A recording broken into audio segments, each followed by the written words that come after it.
Irao fanatrehan'Andriamanitra ao ihany ao ianao tsy matahotra ao ianao tsy mangovotra avelao anao zay anao dia voly alao iteny izay teny avelao anao zay rehetrarehetra fa rehefa ianao tafiditra amin'ny fanatrehan'Andriamanitra calme ny zavatra rehetra tranquille ianao milamy ianao tena sahako miteny an'izany mijoro an'izany tsy mikirapaka mihitsy ianao amen tatsika ivavaka amin'izany ten'Andriamanitra izany raha eo mbola misaotra anao zay tena misaotra misotra fois mihitsy ny amin'ny teninao fa tena hoe aina ho amin'ny mahazo azy ny teninao ary fahasalamana ho an'ny nofo rehetra tokoa Jesosy malala sambatra tena sambatra zay Jesosy sambatra malala amin'ny famarinan'ny teninao ary mbola sambatra ihany koa no fitiavanao fa ianao napahiratra amin'ny masom-pananay alalala ny tena famarinan'ny teninao Andriamanitra tsy nalala an'izany zay tsy zavatra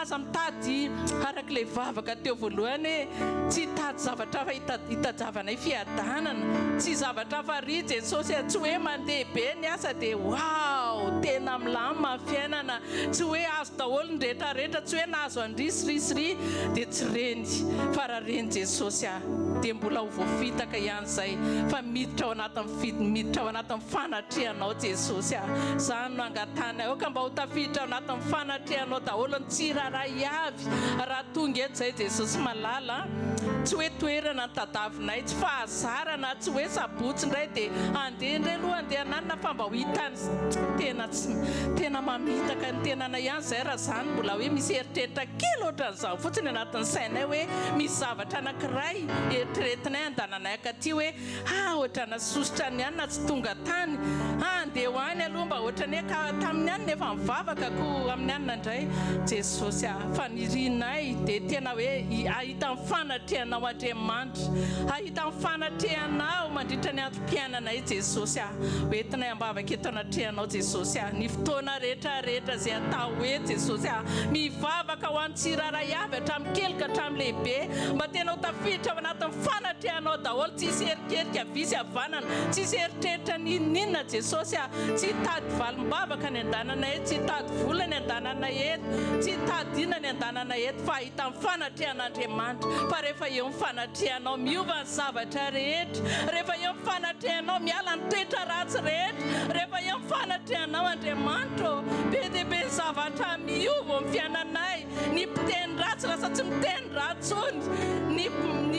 ny toetra ratsy rehetrarehetra Jesosy miongotra daholo rehefa eo ny fanatrehanao zany profo lehibe anaporofonay fa eo ny fanatrehan'Andriamanitra Jesosy mivavaka zay Andriamanitra fanatrehanao daholo ny tsiraray avy hatramin'ny kely ka hatramin'ny lehibe tompo malalo ataona eto manomboka hatramin'ny intercession atao eto Jesosy ny louange Andriamanitra atao eto ny fizarana ny teninao fa reny rehetrarehetra diako feno fanatrehanao daholo Jesosy Jesosy no kisandatra misandrata amin'ny avo indrindra ilay mahery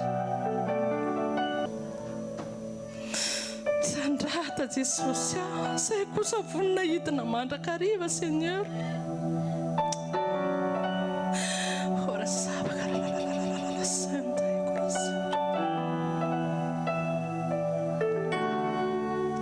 vavaka zay Jesosy sambatra mbola manana fotoana mbola velinaina mbola afaka mivavaka miantso ny anaranao fa anoany Jesosy misy olona mitanondrika anoany misy olona mitomany anoany misy olona tsy mahasokatra vava-tsony hivavaka tondram-bavaka ho azy reny zay anisan'izany Jesosy ikasianao mivok'Andriamanitra hivavaka ho amin'ny mpanompon'Andriamanitra pasteur Marcelino Andriamanitra zay namoa hivadiny Jesosy ndry Andriamanitra ndretsay mivavaka hitondram-bavaka Jesosy mba paherezanao mpanomponao Jesosy ampaherezo re olona rehetra zay mandalo épreuve re olona rehetra zay mandalo fahoriana amin'izao fotoana izao ianao ampitraka azy reny ianao ampionona amin'ny fo maratra Jesosy ianao le balsama tsara indrindra manasitrana amin'ny fo maratra Jesosy malalo eny fa na dia ataoko hoe mpanompon'Andriamanitra matanjaka ary misy fotoana latsaka ihany misy fotoana Jesosy malahelo ianao koa ny micomprendre an'izany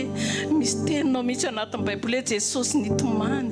Misy fotoana ny ianao Jesosy mba latsa-dranomasy hoe nahita ny ranomasy Marta sy Maria rehefa hoe maty Lazarosy.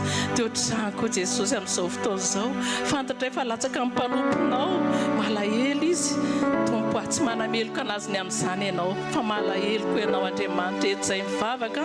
Mba isaina Tompo tsy natao hoe izay sambyizay ihany fa mivavaka fa hivavaka izay mba ho fitahiana ho an'ny olona rehetra. Izao vavaka izao hivavaka izay mba be dia be ny olona azo fitahiana amin'ny fisiko, amin'ny fisinay. Ny vavanay izay sy mbola sokafinao Andriamanitra hitondra fitahiana ho an'ny hafa. Ianao Andriamanitra hiasany amin'ny tontolo ny fanahany hitondra an'izany vavaka izany. Dia be ny olona hery, betsaka ny olona ho sitrana, be dia be Jesosy ny olona hiovafo rehefa asiana vavaka izay satria izy ianao hoe fa ny fiasan'ny vavaka ny marina dia mahery indrindra ho ianao. Ka rehefa mandeha amin'izay lalanao zay dia fantatra Andriamanitra fa ny vavaka ianao ary ny fifalianay dia tsy izy afa-tsy hoe rehefa misy olona mahazo valim-bavaka amin'ny fampiasanao anay, izany ny tena fifalianay Jesosy malala. Mankasitraka ry Andriamanitra fitiavana dia voninahitra tolotra anao amin'ny anaran'i Jesosy Kristy. Alléluia. Amen. Amen. Zay ny intercession antsika. Alléluia.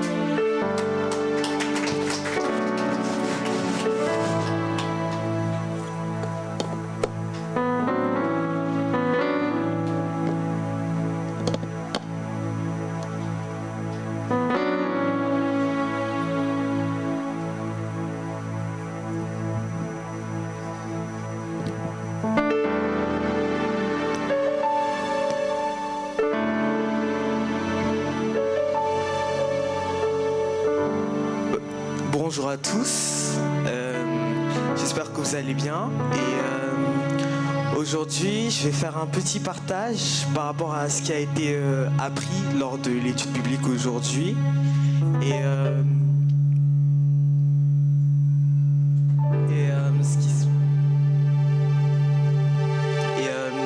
la dernière fois le partage a été fait par rapport à c'est quoi être un chrétien et on a continué aujourd'hui par rapport à ça et le principal texte sur lequel on s'est basé c'est Matthieu 26 versets 36 à 39. On peut afficher s'il vous plaît?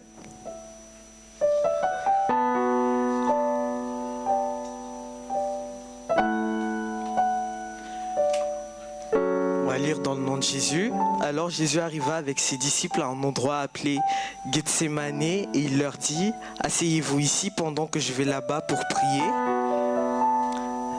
Verset 30.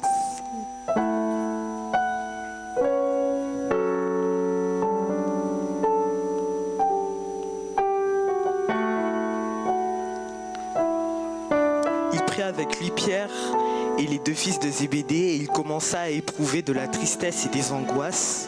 Il leur dit alors: mon âme est triste jusqu'à la mort, restez ici et veillez avec moi. Puis, ayant fait quelques pas en avant, il se jeta sur sa face et il pria ainsi: mon Père, s'il est possible, que cette coupe s'éloigne de moi. Toutefois, non pas ce que je veux, mais ce que tu veux. Amen. Et par rapport à ça, ce qu'on a dit, c'est que pour avancer avec le Seigneur, il faut faire la volonté du Seigneur. Et c'est justement pour ça en fait que l'on ne doit pas marcher selon notre propre volonté, selon ce que l'on veut pour nous, parce que parfois notre volonté elle est ternie par tout ce qui est sentiment, tout ce qui est pression, tout ce qui est pensée humaine. Et c'est justement pour ça en fait que la principale chose sur laquelle on doit se baser, c'est la parole de Dieu. Et faire la volonté de Dieu, c'est...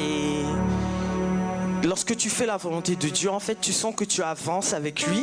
Alors que lorsque tu ne le fais pas sa volonté, tu tournes en rond, tu n'avances pas, tu restes sur place. Et c'est justement pour ça en fait que marcher selon nos propres sentiments et ne pas faire la volonté de Dieu, c'est mal. En plus, c'est pas nous qui ressortons gagnants du fait de ne pas faire la volonté de Dieu, mais au final on est perdant, on perd notre temps lorsque l'on ne fait pas sa volonté. Et on peut par exemple prendre l'exemple des enfants d'Israël qui ont erré pendant 40 ans parce qu'ils n'ont pas fait la volonté de Dieu. On peut aussi prendre un autre exemple, celui de Jonas. Et ça nous montre en fait que la volonté de Dieu est ce qu'il y a de plus important dans notre vie. Et c'est justement ce qui va nous aider à passer au stade supérieur, le fait d'avancer justement dans sa volonté. Et on a aussi parlé du fait de comment on pourrait distinguer le fait que ça soit notre volonté, nos sentiments, et le fait que ça soit la volonté de Dieu. Première chose, lorsque l'on avance par notre propre volonté, propre sentiment, c'est déjà que on sent qu'il y a un manque, quelque chose qui manque par rapport à notre relation avec le Seigneur. Et lorsque aussi, par exemple, l'on suit notre propre volonté, il y a une paix il n'y a pas de paix, alors que lorsqu'on suit la volonté de Dieu, peu importe si c'est dur ou pas, eh bien on va continuer à avancer parce qu'on a la paix en nous. On a également parlé du fait de, lorsque tu dois prendre une décision, savoir si cette décision est dans la volonté, pour savoir si cette décision est conforme à la parole, conforme à la volonté de Dieu, justement il faudra chercher dans la parole, et c'est en étant ancré dans la parole que l'on pourra savoir que c'est la bonne décision, en se laissant guider par le Saint-Esprit. Et c'est cela que l'on a étudié. Et on a également parlé de nos relations avec les personnes, qu'elles soient amicales ou bien amoureuses. Eh bien, ce qui se passe, c'est que on a parlé du fait que lorsque la relation nous empêche justement d'avancer avec le Seigneur, c'est que cette relation ne fait pas partie de la volonté du Seigneur. Or, lorsqu'elle nous permet justement d'avancer avec le Seigneur, lorsqu'elle n'est pas un poids pour nous, en fait, ça se sent que c'est dans la volonté de Dieu. Et lorsque l'on ne se sent pas justement stagnant dans notre intimité avec le Seigneur. Et donc voilà ce de quoi on a parlé tout à l'heure justement lors de l'étude biblique.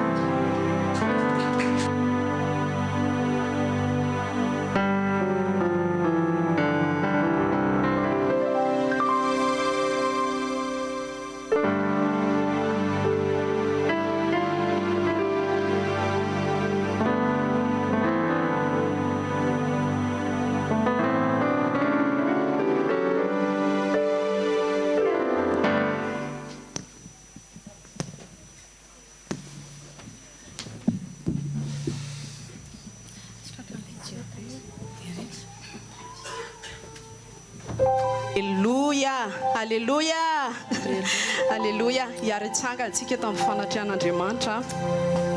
Teneny eo akaikinao hoe tonga soa ianao eto amin'ny fanatrian'Andriamanitra. Amen. Tonga soa tsika rehetra eto amin'ny fanatrian'Andriamanitra. Rehefa miteny ny tenin'Andriamanitra hoe raha misy osa izy olona roa na telo mivory amin'ny anarako dia eo ampovoany aho. Alléluia. Mino an'izany tenin'Andriamanitra zany tsika. Amen. Alléluia. Iaraka maka ny salamo tsika alohan'ny anombohana ny fiderany. Salamo 100, salamo 100 iaraka hovakitsika sady iaraka tena hoe ataontsika amin'ny fo ny mamaky ohatrany hoe midera, ataontsika ohatrany hoe vavaka le izy. Amen. Salamo 100 amin'ny anaran'i Jesosy. Mioby ho an Jehovah ary tany rehetra, manompo an Jehovah amin'ny fifaliana, mankanesa eo anatrehany amin'ny fiobiany. Aoka ho fantatrareo fa Jehovah no Andriamanitra, izy no nanao antsika ary azy isika, dia olony sy ondry fiandriny. Midiry eo amin'ny vavahadiny amin'ny fisaorany ary eo akianjany amin'ny fiderany. Misaora azy mankalazany anarany fa tsara mandrakizay ny famindrapony. fa tsara Jehovah mandrakizay ny famindrapony ary miatra amin'ny taranaka fara-mandibo ny fahamarinany. Amen. Amen. Tena tian'Andriamanitra tsika rehefa manantona anazy dia manana assurance tsika ny amin'ny fitiavany atsika. Manana assurance hoe za tian'Andriamanitra. Satria manino ahoana izy le teny teo? Ako fantatrareo fa izao ny Jehovah Andriamanitra izy ny nanao atsika azy isika. Amen. Hoy izy Jesosy hoe aza mierikerika foana, aza matahotra ianao fa ay ianao. Izao no Andriamanitra ao. Amen. Tsy zavatra tena rehefa tena miaraka amin'Andriamanitra tsika dia tena tsapa atsika hoe mahafaly ny fon'Andriamanitra antsika manana assurance zany hoe za tiany raiko. Tena zany no endrasan'Andriamanitra amintsika manana assurance rehefa manantona anazy rehefa eo amin'ny fanatrehany hoe an'Andriamanitra izy ny nanao anahy, karakarainy tsisy marombaka anahy eo ampelantanany, adidiny momba anahy rehetrarehetra. Amen. Amen. Amen. Misaotra Andriamanitra. Alléluia. Noho izany dia hozy izy le teny teo mampirisika atsika hoe midira hozy izy eo amin'ny vavahady amin'ny fisaorana. Alléluia. Ary eo akianjany amin'ny fiderany misaora azy mankalazany anarany. Alléluia. Fa tsara Jehovah ary tsara mandrakizay izy, mandrakizay ny famindrapony. Alléluia. Du moment hoe mitodika aminy ianao, du moment hoe mitoky aminy ianao, tsy miala aminao zany ny fitiavany. Amen. Noho izany dia tonga eto izay eto amin'ny fanatrehanao. Manasanao androany ndao tsika hiaraka nandratra vavaka, ndao tsika mbola hiaraka nandratra ny vavakantsika, ndao tsika mbola hozy izy Davida hoe aminao no anandratako ny fanahiko, aminao no anandratako ny foko. Ndao tsika mbola hiaraka nandratra ny fotsika any amin'Andriamanitra, ndao tsika tena hoe hielever prière miaraka ho an'Andriamanitra androany, apekaro ny vavakao, misaona hoe tsisy azo ampitahina aminao, ianao no nifidy anay. Tsy izay no nifidy anao fa ianao no nifidy anay voalohany, ianao no nitady anay, ianao no niondrika mijery anay, ianao no nisintona anay, ianao no nisafidy hitady anay sy hamonjy anay. Niala teo amin'ny fanatrehanao zay fa mbola ianao indray nitototo nitady anay. Alléluia. Mahatoky ny fitiavanao anay zay. Tsara loatra ianao, aoka tena hiboiboika eo amin'ny vavanao ny fahatsaran'Andriamanitra amin'izao fotoana izao, aoka ho feno ny fifatohany ny amin'ny fahatsaran'Andriamanitra ny ao am-ponao amin'izao fotoana izao. Tenenao Andriamanitra, misaotra Andriamanitra ny amin'ny fahatsaranao. Misaotra Jesosy eo, misaotra Jesosy eo fa namoy ny ainao ianao, profim-pitiavana lehibe indrindra nasehonao fa tsy tena tianao mandrakizay. Alléluia. Misaotra Jesosy eo, tsy ampy ny teny, raha ny teny sy ny vocabulaire ny fironon'olombelona, tsy ampy ilazana ny fahatsaranao, tsy ampy anehoanay an'izany hoe tena sambatra izay, fier izay manana anao, fier izay. Ny olona mety miteny hoe fanadiko izay, fa tena tsy hainy hoe fierté anay anenao Andriamanitra, natsoina hoe zanakao zany. Alléluia. Misaotra anao zay. Oh fanahy masonao, raiso ny toeranao. Ianao le Andriamanitra velona ato anatinay, tsy misaraka aminao zay fa iray aminao zay, mikambana aminao zay fanahy masina. Alléluia. Zay saintsainao no saintsitra ny safidy anay ho tempolinao. Nous sommes ton habitation. Alléluia. Quel honneur. Nous sommes l'habitation de Dieu vivant. Alléluia. Quel honneur. Mais quel honneur. Alléluia. Alléluia. Alléluia. Alléluia. Ndotsika hivavaka amin'ny fanahy ho amy toerana ny fanahy masina androany rebo shikera ya baba sendere ya o shembara ya shikera ya santara ya baba yake o shele flende gitara ya baba shikera ya ndotsika raifu ndotsika raifana reba shendara ya baba bara ya shike umetoerana ny fanahy masina androany, umetoerana izy androany. Tonga etsika tsy anatanteraka programa fotsiny, tonga etsika tsy amin'ny fahazarana fa tonga etsika hanolotra ny fotsika dia hiteran'Andriamanitra, tonga etsika hitsaoka an'Andriamanitra fa mendrika Rasia loatra izy. Alléluia. Alléluia. Bashendera ya basekera ya babasheke. Rasendera ya tsamakara ya babashele ya sandara ya. Oshebraka tsampara ya babakara ya basamara isutwera no fanay masana. Raisutwera no fanay masana. Alléluia. Bashegera ya bababa. Reshendera ya sugera ya baba. Alléluia. Alléluia. Alléluia. Fonina ve fonao iteran'Andriamanitra androany. Fonina venao ampifantoka ny fonao iteran'Andriamanitra androany. Amen. Amen. Ndao tsika hitodika any aminy. Ndao tsika hibanjina anazy. Alléluia. Hoy izy le tenao amin'ny Salame 121 hoe manompo maso aho izy izy. Hoe ny tendrombohitra avy aiza ny famonjenay. Famonjenay dia avy amin'ny Jehovah. Alléluia. Le nanao ny lanitra sy ny tany. Alléluia. Amin'izao vanim-potoana faran'izao, nous sommes dans les derniers temps. Fanahy masina misintona ny fifatohantsika foana hijery anazy. Amen. Ndao hanompo maso tsika. Hoy izy le teny any amin'ny filazantsara io izy hoe rehefa hitanareo izy reny sininy reny dia miandrandra ny lanitra ozy izy fa efa ho avy ny fanavotana anareo. Alléluia. Ndao hiandrandra ny lanitra tsika. Ndao hijery an Jesosy tsika. Alléluia. Izy ny famonjentsika. Alléluia. Izy no antony hijoroantsika. Izy no mampijoro atsika. Alléluia. Alléluia. Ndao iteran'Andriamanitra tsika amin'ny fotsika manontolo amin'ny fifaliana ozy izy le teny teo. Mankalazany anarany fa tsara izy. Alléluia. Iaraka iteraka tsika.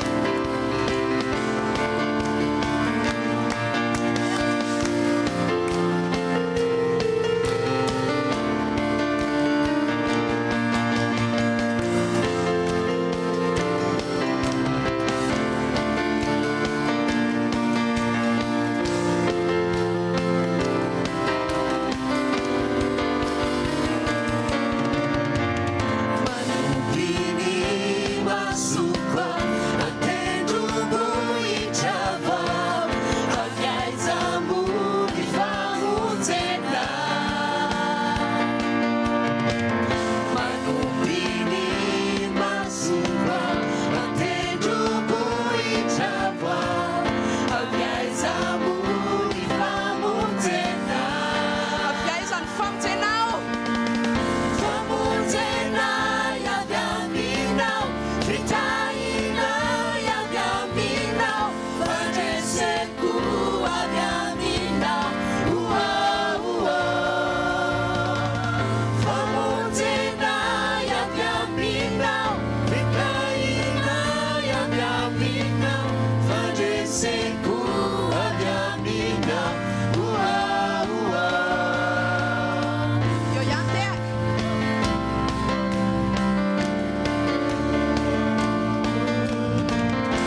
antsika androso tena hoe am'izao faran'izao tena tian'Andriamanitra andeha sy androso ao anatin'izay fatokesana tanterak'izay ao anatin'izay tena hoe finoana miorina tanteraka izay misy fotoantsika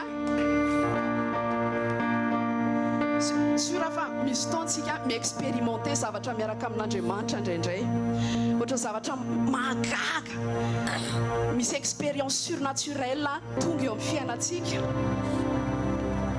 fa Andriamanitra mampianatra antsika hoe tsy ireny miazona antsika ty tenin'Andriamanitra ty miazona antsika tenin'Andriamanitra ihany ny tena miazona antsika mety misy fotoana ianao nefa ny expérimenté expérience surnaturelle miaraka amin'Andriamanitra ao amin'ny endroit secret mety misy fotoana fa tsy izany miazona antsika tena manome voninahitra anao koa izay androany eto amin'ny fanatrehanao ny amin'ny teninao alleluia oh alleluia ouais zay raha tsisy ny teninao teninao ny rocher anay alleluia ny teninao ny fondation anay alleluia Jésus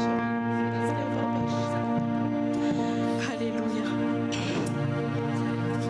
hoeto lavitra amin'ny fahazaran'izay Jesosy hoeto lavitra amin'ny fahazaran'izay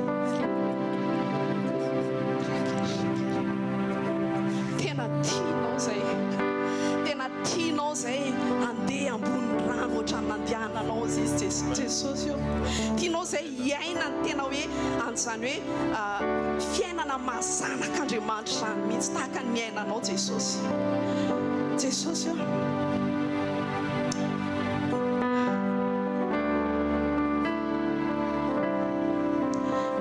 zavatra endrasanao tena afahanao tena mameno anay tanteraka isan'andro fanay masina miandra anay fotsiny ianao tena hoe totalement soumis aminao miandra anay fotsiny ianao hoe tena hoe anao ny fonay ianao ny tompony fonay ianao ny tompony fiainanay miandry anay fotsiny ianao tena hoe hiabandonné rehetrarehetra zay rehetra miazona anay ho anao miandry anay fotsiny ianao hoe lâche prise et laisse-toi conduire par mon esprit laisse-toi conduire par mon esprit ny fiainantsika miaraka amin'ny fanahy masina rehefa tena manaiky anazy tsika milâcher prise toy izy ny fanahy masina hoe simple miaraka mais laisse-toi aimer par moi et laisse-toi conduire par moi alléluia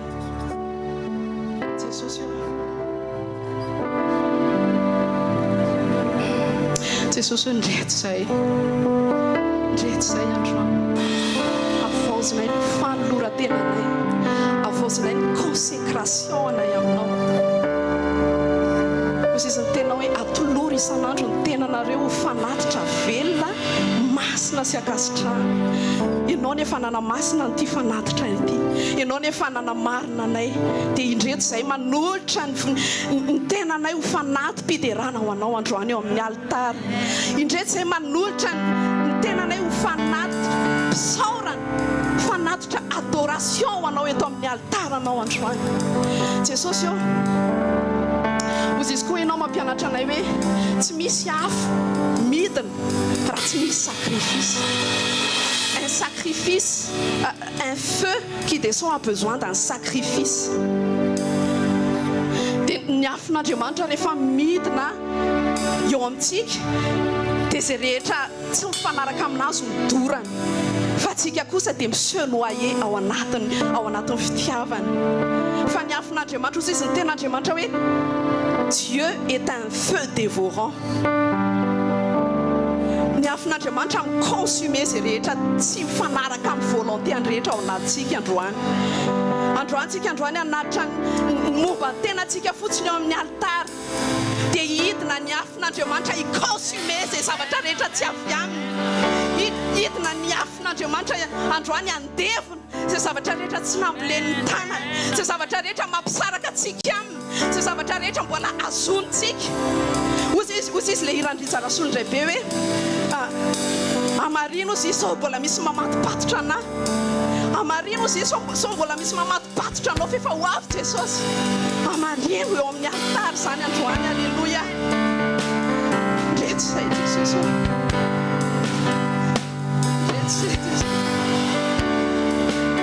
miariary eo anatrehanao eo anatin'ny fonay tsy afaky ny andaingy aminao zay tsy afaky ny anao cinéma aminao zay Jesosy eo ndretsy zay consommer zay zavatra rehetra tsy afaminao zay zavatra rehetra mbola azonay mampisaraka anay aminao ianao mahalala an'izany fanay masina révélé-o aminay tsirairay avy ao izany ho vavaka ao androany mety misy zavatra mety tsy fantatra ao akory mbola tena hoe tsy mahatonga anao tsy entier ho an'Andriamanitra androany fanay masina irévélé anao an'izany alleluia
mitarika anay ndao mandeha amin'ny finoana marisika ozy izy ianao zany aloha lalana anao zany aloha lalana anao aza mierikerika so halleluja efa ho avy Jesosy efa ho avy Jesosy fiavian Jesosy ho antsika zanak'Andriamanitra tsy tahaka ny mpangalatra fa tsika Jesosy halleluja halleluja ny assurance atsika ny amin'ny angalan Jesosy atsika tsy on les faire quelque chose atoky anatsika dia ny fiainatsika manaraka an'izay fatokiny zay tsy te anao sangisangy tsontsika satria matoky an Jesosy tsy te anao kivalavala zany tsontsika satria manosika atsika amin'ny fitiavan Jesosy halleluja manery atsika amin'ny fitiavan Jesosy dia rehefa tereny fitiavan Jesosy tsika dia te handeha amin'izay crainte zay foana rehefa manery atsika amin'ny fitiavan Jesosy dia te handeha amin'izay honoré anazy zany foana halleluja tsy apprécier anao hoe craint Dieu tsy apprécier anao hoe honore Dieu fa Andriamanitra mihitsy mahatonga atsika tsy mahatombotsiraka ny fanahy no mitambesatra amintsika le fanahy ny fitiavana no mipoursuivre atsika zay mahatonga atsika tsy afaka ny hotafasara tena hoe an Jesosy tsika tena manaiky tsika hoe Jesosy nandeha manenjika ana foana ny fitiavanao manenjika ana foana na irésiste taky ninny eo ary ianao tsy izy matohatra ny fanana halleluja tena malala tsika hoe tena tia tsika loatra Andriamanitra amen profitiavan'Andriamanitra atsika tsy ny zavatra ataony hoe tsara be isan'andro amin'ny fiainatsika fa ozy izy hoe za ozy izy efa naneho proof mpitiavana lehibe indrindra taminao dia ao amin'ny azo fijaliana c'est la croix c'était à la croix alléluia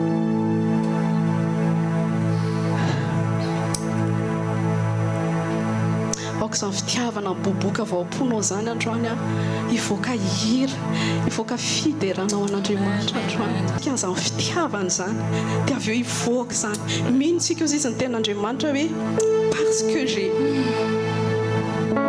parce que j'ai cru alors j'ai parlé amen satria ianao mino dia miteny ny vavanao satria ianao mino dia hira ianao androany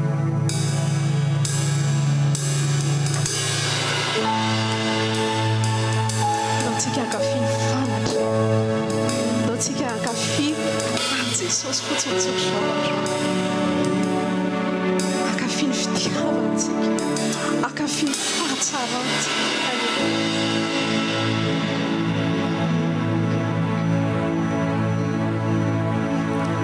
ny any Andriamanitro dia marina fo raha misy lazay ny nanam-panatenay izaho malala fa zava-magaga nono maniniwa na dia tsy tany masoko aza iny miasa na ilany andry ao tsy misy ny trano izaho malala fa zava-magaga nono maniniwa izaho malala fa zava-magaga nono maniniwa Ira wita pianda sanana tubo Ira we ampai ni paswava na Nuza efana taunawa Zao malala patia yana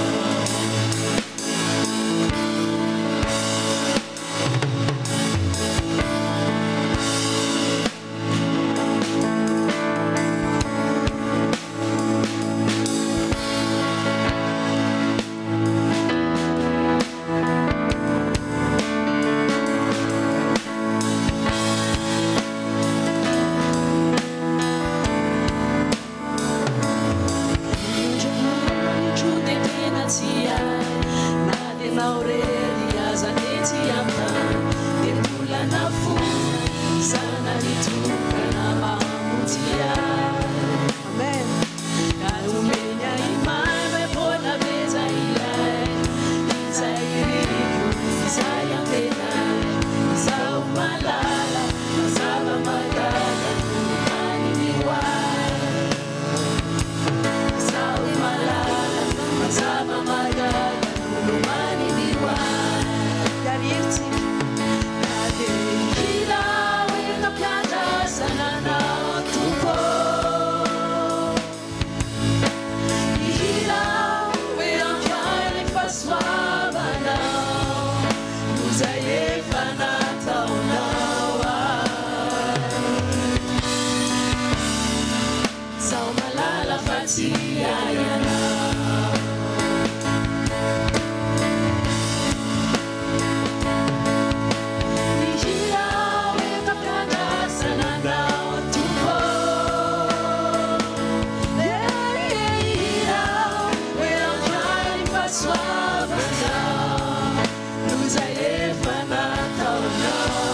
afatsy aiana. Eo ihany hiritsika. Ihira eto ampiandrasana anao toa, zaho malala fa tsy aiana. Oh Jesus, zaho malala fa tsy aiana. Alleluia.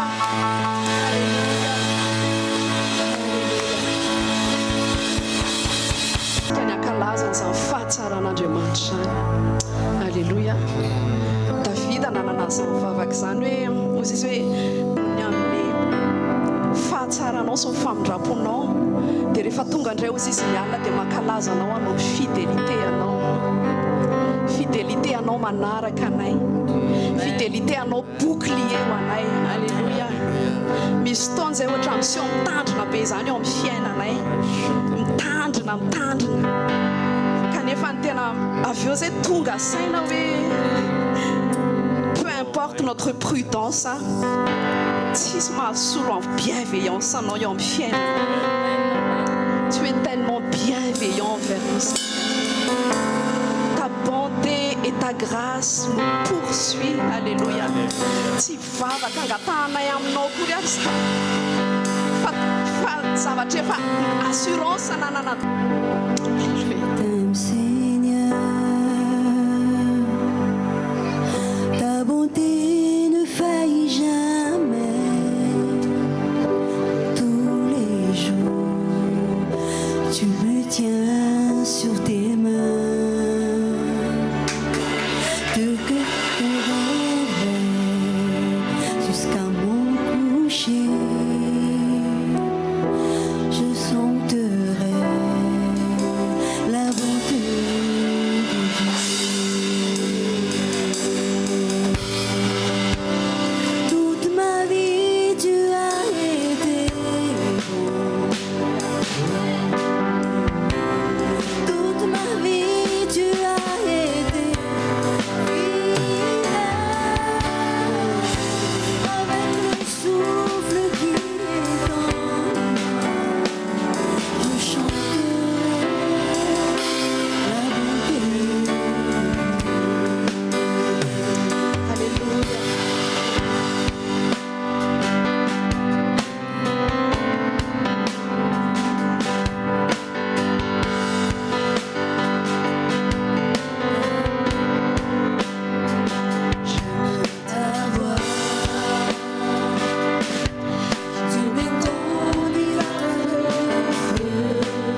tu as été fidèle.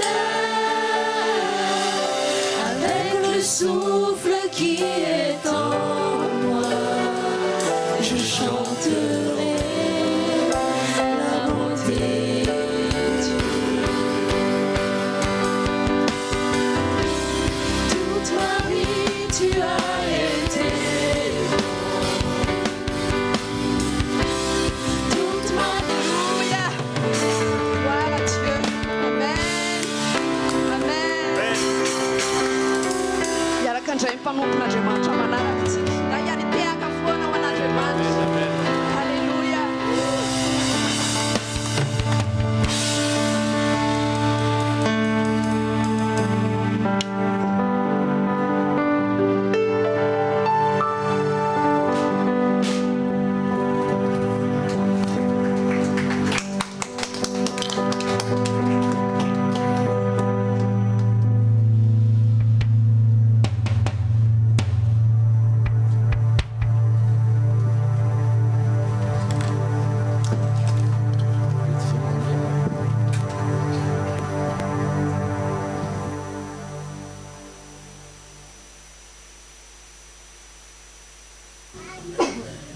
Alléluia. Alléluia.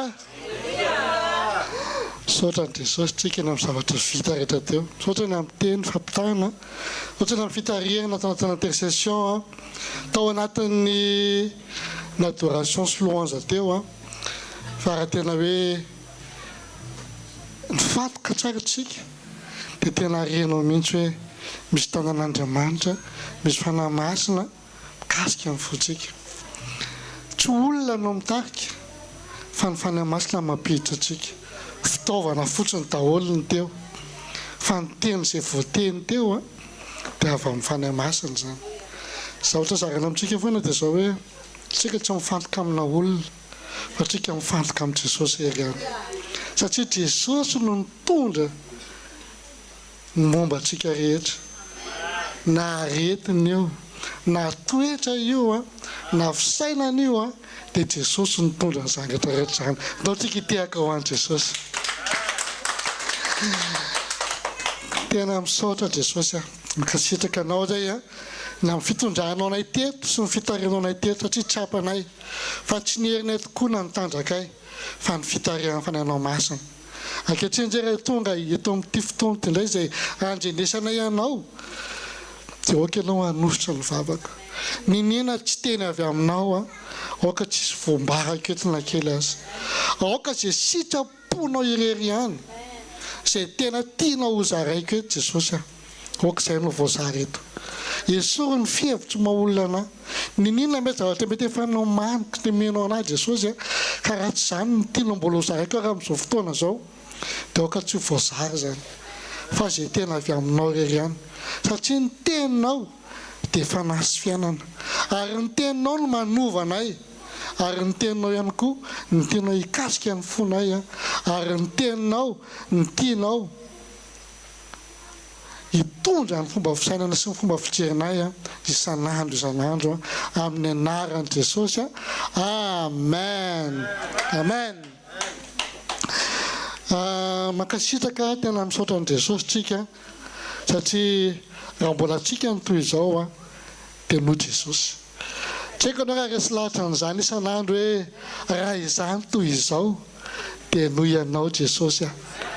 Tsy mba voavidim-bola fa za tena samy mijoro aminareo fa na ty tanana sy akikelitsika ty aza raha ity marary tsisy ninona vitanao io fa mitsotsokana io na tsotsofona foana io mamahy marary atao daholo zay calmement rehetra fa isaory an'ny tompo rehetra, isaory an'i Jesosy zay mbola mihetsika rehetra amin'ny tenanao satria avy amin'izany dia tsy ho lava be fa tena hoe Jesosy no nameny teny dia voninahitra ho anazy raha ihany.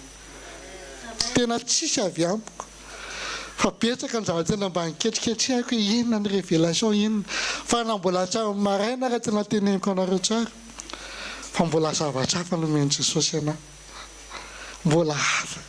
Jesosy inona amin'ireo no tena ho zaraiko teo izy ny tompo hoe sao hoe ny atao poko ny atao poko ny tena ho ampitana amin'ny fiangonana inona zany ao am-pony ny ray zany inona ny ao am-pon'Andriamanitra ny ao am-pon'Andriamanitra dia zao raha mbola ray raha mbola za en tant que ray azy araka ny ten'Andriamanitra hoe mahay manome zavatra ho an'ny zanako maika avy efa ilay Andriamanitra tompony zao rehetra zao ny tsay anome izay tsara indrindra ho antsika mba samy teny aminareo ve raha samy teny ve tsika fa maninona kaikitsika ny voavonjy na ninona tsika ny vondren'Andriamanitra satria inona ny taom-pon'Andriamanitra tsy tiaka izy ho very na dia ray aza ozy izy tsy tian'Andriamanitra izy ho very tsika ray izay topotsika raha ny ampianatra ny vavaka Jesosy tamin'ny mpianatra dia zao ny teneniny hoe raha hivavaka ianareo dia zao natao vavaka voalohany raha anay izany an-danitra ho amasinina ny anaranao ho atao any ny sitraponao inona reto ny ao am-pon'Andriamanitra inona ny tao am-pony Jesosy nanaovantsika tsara iaby ny sitrapon'Andriamanitra inona ny sitrapony ny ray na nyfatsasy ianao ny fiainana mandrakizay ka nahatonga anazy nahafoy any zanany hamonjy atsika zavatra faharenesitsika foana ity na za rery azy na ianao rery azy nafon'Andriamanitra Jesosy ho fato anao teo ambona fitsaliana valeureux be amin'Andriamanitra zasy ianao tena valeureux be amin'Andriamanitra zasy ianao ka andaotsika tena hifatoka kely zany hoe inona ny ao am-pon'Andriamanitra zany inona ny ao am-pon'ny ray mba jereo anie ianao raha ray jereo ianao raha reny inona ny ao am-ponao ho an'ny zanakao inona ny ao am-ponao ho an'ny taranakao tsy hitaditra maso ho azy ve misy ray aman-dreny hitehaka dia ty zao tonga dia very ty olona ty tonga dia any amin'ny elo ny fiainany ty iza koa ny andia vaky loha amin'ity eto fa za zany teny aminareo fa na ny olona farak'izay ratsy azy mahavita manao sakrifisy ho any ny zanany iny ndaotsika anie hijery kely tsisy sakafo ao an-trano mihinana vela ray aman-dreniny teny zanany vela loloana eo iza no omeny sakafo zanany raha marary ny zanany mahita tory ve le ray aman-dreny mahita tory ve ianao raha ray na reny mahita tory ve tsy matory ianao dia ohatr'izany koa raytsika zany an-danitra misaina mandrakariva ny tsara indrindra ao antsika isan'andro zany ny ao am-pon'Andriamanitra ao antsika zany ny ao am-pon'Andriamanitra tena tiany loatsika reto tena tian'Andriamanitra loatsika ka zany natonga an'Andriamanitra na vita nahafoy any zanany ho antsika amen tsika raha mbola ray azy samy manana ray daholo tsika rehetrarehetra na firy taona nareo vous les enfants vous avez des pères vous avez des mères nous aussi on a nos parents on a vraiment respecté en tant que père. Même mon père, il était alcoolique, mais je le respecte. Quand il me parle, je tais. Je n'arrive même pas à oser dire, toi l'alcoolique là, ferme ta bouche. Mais je le respecte parce qu'il est mon père. Il est mon père et je le respecte. Tena sakom tena ranzany fa dadako mandrapahafatana dia zao mivavaka tsy mbola disy tsy mivavaka ao anazy zay fa tamin'ny andro ray hoy Jesosy raha mbola miratra ny masony ity dia anaty bara foana ny fiainany ity fa zao aleoko mahita anazy tramba tsy mahita bara ntsony mandrapahafatana mandra-pikipo amin'ny masony tsy hitany ntsony zany ladana maka anaty bara zany fa mandeha miasa dia mody mandeha miasa dia mody alainao ampiasana dia mandeha mody tsy hitany ntsony ny bara tamin'ny raha farany tany amin'ny hôpitaly izy tany izy nandrainy Jesosy tany izy mivanginy Jesosy ary tany izy tetony Jesosy nody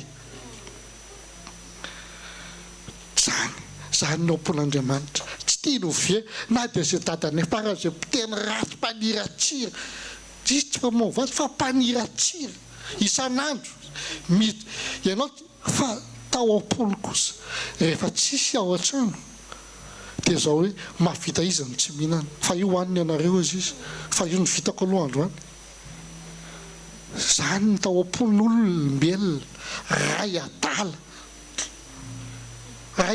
izy tamin'izany satria andevony fahatalana izy fa zao tian'Andriamanitra vondrena foana izy tsy raha vitan'Andriamanitra vovery izy fa nafon'Andriamanitra ny sanany namonjy anazy tombony azo azonareo ve dia ohatr'izany koa tsika rehetrarehetra reto na dia farak'izay ratsy azy tsika tiany Jesosy vondrena foana adala fa nafon'Andriamanitra ny zanany amonjy anahy tsy toy izao za raha tsy lalalan'izany Jesosy zany ary tsy toy izao koa tsika ianao raha tsy lalan'izany Jesosy zany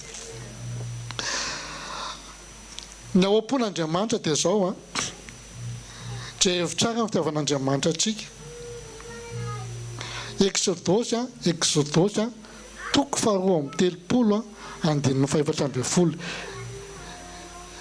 Exode chapitre 32 verset 14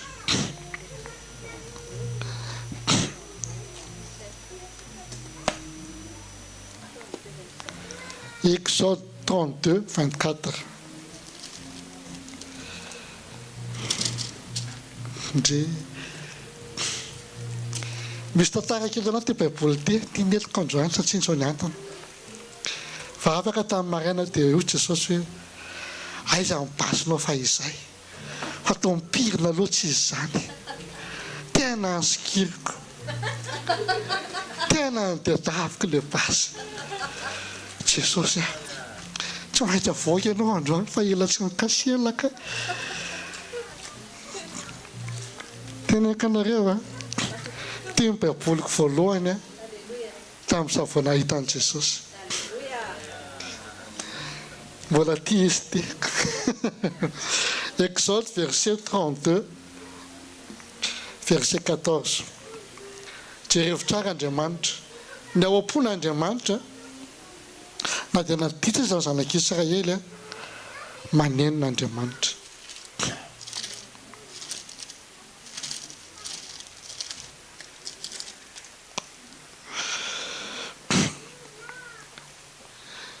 amin'ny anaran'i Jesosy ary Jehova dia nanenina ny amin'ny loza izay neka ameleza ny olona Andriamanitra manenina ny amin'ny loza saika androany fahadalantsika sy ianao nanenina Andriamanitra raha ny tian'Andriamanitra zany dia zao hoe aleo very any satria olona mafy loha mafiatoka ny zanak'Israely fa nangataka reto iza ny nangataka iza ny nangataka Mosesy zaho izy arena fa reo azy arena aloka zany very fa ianao no nitondra anareo niakatra tany Egypte tsara samy ho very any za arena fa reto miakatra nanenon'Andriamanitra tena gaga tamin'ny maraina nijeren'izay hoe Jesosy tsy ao anatin'ny zavatra mba nieritreretiko zaraina mihitsy zany ka fa ny zavatra hafa mihitsy mihany Jesosy Andriamanitra manenina amin'ny loza androatsika taka n'le datako raha ny fomba fijeren'ny fianakaviana ny olona rehetrarehetra dia zao hoe any amin'ny afo tena firy fa tsisy nino an'izany ny tao ampiasana moa zany dia gaga nanino ny Jean Aimé nandray an'i Jesosy olo izy reto vavolombelona be zany fa tamin'izany tena teneniko anareo tsara fa gaga ny olona hoe ay Andriamanitra ty kaiky tena manenina na amin'ny zavatra mety ataony ka mety anjoanao tena fahana Exodosy toko fahatelo amby telopolo Exode verset 30 chapitre 33 verset 10 eo akaiky ihany Exode chapitre 33 oui verset 10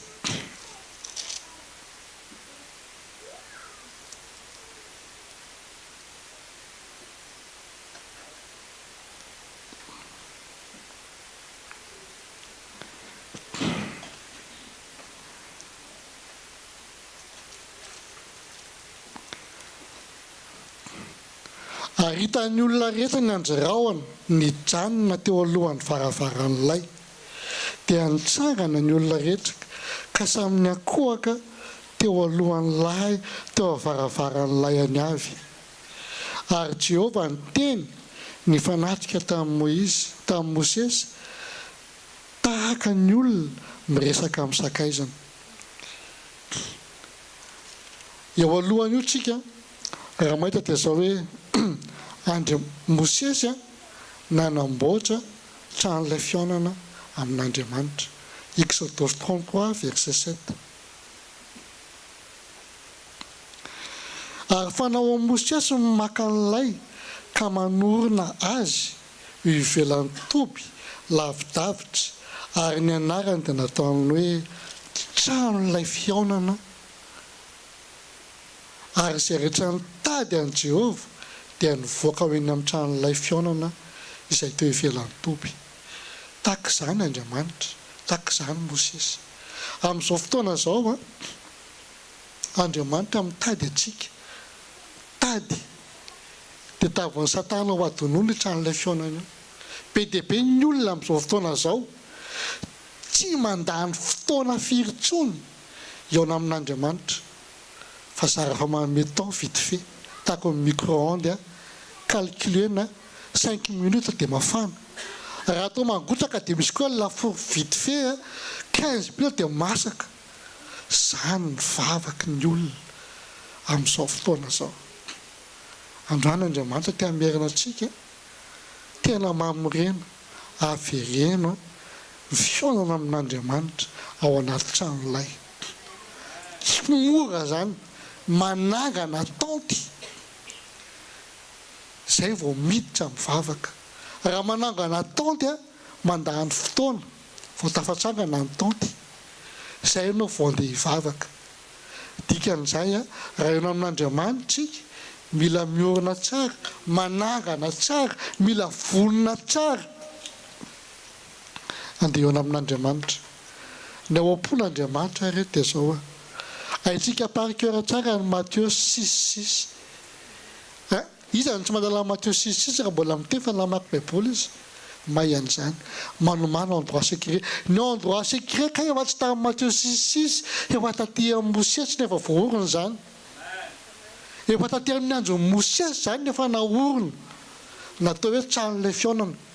Fa nampiany Jesosy fotsiny midiry ianao amin'ny efitra mangingina fa miandry anao ao ny rainao. Ny ao am-pon'Andriamanitra eo amin'Andriamanitra isan'andro ka manomboka androany tsika andao reto hiezaka tsy hanao fihaonana amin'Andriamanitra tahaka ny micro-ondes intsony fa mba mangala fotoana mihitsiny dia ionanao amin'Andriamanitra manomboka izao amin'izay. Satria izay ny ao am-pon'Andriamanitra tena tian'Andriamanitra hifankahita amin'ny foana, iona amin'ny foana. Jereo fa ny zanak'Israely azy ao amin'ilay verset 10 dia maninona mahita anjiraona, mahita amin'ny fanatrian'Andriamanitra. Tsika efa tena tsapanao ve mivavaka dia tena reko izany présence an'Andriamanitra izany rehefa mivavaka.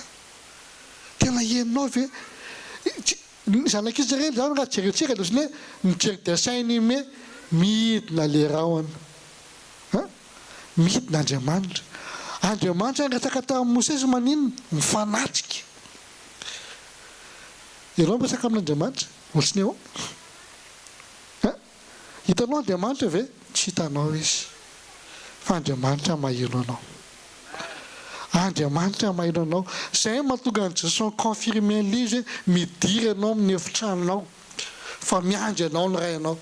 Ny dikan'izany tsy mahita an'Andriamanitra, kitsehanao fa nay marina. Fa rehefa miditra dans la présence de Dieu ianao dia henonao amin'izay hoe misy zavatra tsy tahaka ny diraka tato amin'ity tranon'ilay fihaonana ity ny voako ato. Fa misy zavatra henonao mihitsy misy zavatra miovy izany, misy zavatra miala izany. Inona ilay miala? Renao amin'izay ilay vokatry ny fanahy. Tena tsapanao mihitsy ilay hoe hiainako ny vokatry ny fanahy, iainako ny fahamarinana ty ten'Andriamanitra ty manomboka izao amin'izay ka ny ao am-pon'Andriamanitra dia izao ny katraka mandrakariva izay mahatsara antsika. Ao amin'ny ten'Andriamanitra dia ty hoe ao amin'ny 1 Timothée chapitre 4 verset 4 et verset 5. 1 Tim 4:4-5. Mora tadidina kely 1000 1 Tim 1004 adresse zany raha tadidina dia hoe ao amin'ny Timothée voalohany toko faefatra andininy faefatra sy fahadimy ny trano misy anay. Zay ny adressinay. Raha Antananarivo zany dia zay ny adressiko. Impérateur Bi tsekotseky ohatr'izay. Dia ohatr'izay koa ty 1 Tim 4:4-5. Dia zao ny tenin'Andriamanitra dia avy amin'Andriamanitra. Izay teny rehetra nomeny tsindry mandrin'Andriamanitra dia mahasoa avokoa ho fampianarana. Ka raha Andriamanitra raha tena manaiky ianao fa le ray izay ao an-danitra tokoa ny tena rainao dia andao mba hianantsika andao anaiky fotsiny amin'izay. Aza be fanontaniana intsony hoe ahoana zany fa ekeo fotsiny satria tenin'Andriamanitra le izy. Amen. Fa ny zavatra rehetra nataon'Andriamanitra dia tsara avokoa ka tsy misy tokony ho lavina raha raisina amin'ny fisaorana. Ninona nataon'Andriamanitra teo amin'ny fiainanao sy ny fiainako dia izao Andriamanitra nanao an'io ekeo fotsiny. Asa eritreretina efa maninona zany ohatra izao mahasoa anao matombo izao lazao aloha zany le izy. Mahasoa aloha zany le izy.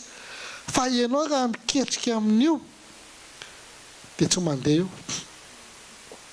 Nisy fotoana Davida rehefa nandiha azonareo rehefa tonga tao amin'ny Davida ny trano ny le inona le izy le tabernakely dia midery Davida. Tena tao am-pony Davida zany na nino faly izy. Dia nataony Davida mibenira amin'ny peuple izy. Vita nataony Davida ho an'ny fianak'Andriamanitra ho an'ny vahoaka dia andeha hody Davida dia aninona andeha hitso-drano ny ankonany. Fa inona ny zavatra niseho? Nisy toe-po tao, toe-pon'izy, toe-pon'ny vadiny Mikala ny anarany. Raha mbola tsy hainareo ny anarany Mikala Mika zany raha ohatra ka atao tsotra kokoa izy.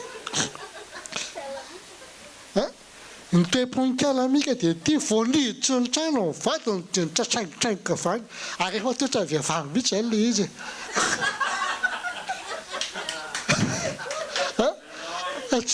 Tsy mekitsily angamba le vehivavy fa zay mihitsy ve. Efa hoe tsy avy amin'ny hevatro fa fatao krijery kalamika ho laviny dera berefa Andriamanitra vao miditra ny trano. E miditra alao il ty latalao tsy mba mena tsolona kortoly mba mpanjaka ihany manalakady efa hibridana mihitsy. Hozy Davida hainao izay tantara izay mekonao ray izay tantara izay.